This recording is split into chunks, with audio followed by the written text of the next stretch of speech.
Então galera, bora ver aqui então como que vai ficar nosso portal, se vai acender ou não. Vamos lá então, 1, 2, 3 e já. Pera aí, deixa eu ver aqui, deixa eu apertar aqui. Ó, acendeu. Acendeu, galera. Agora a gente tem que ver se vai apagar, né? Se não apagar, o portal aí não vai estar feito mesmo. Vocês estão vendo aí que os negócios estão indo, estão rolando lá os bagulho dos coisas que a gente colocou lá atrás, só que não tá indo.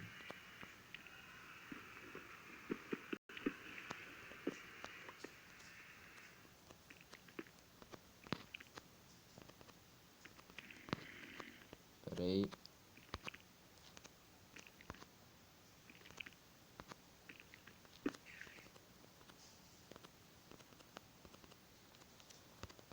Deixa eu ver esse balde d'água aqui, galera.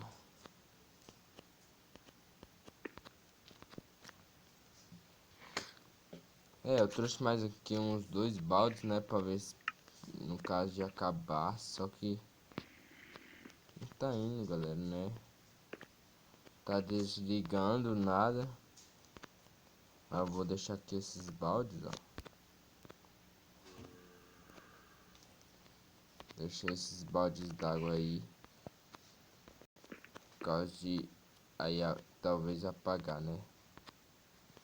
Apertar aqui, ó. Pera aí. Acendeu. Aperta de volta. Aí o problema é que aqui não apaga, né, galera? Mas deixa aí, faz de conta que nós estamos deixando aceso mesmo. E é isso. O vídeo de hoje, galera. Aqui nós temos então nosso portal aí automático. Entre aspas, né? Automático entre aspas. Mas tô indo, galera, deixando esse vídeo hoje. Se você gostou, deixe seu joinha, seu like, curte o vídeo aí.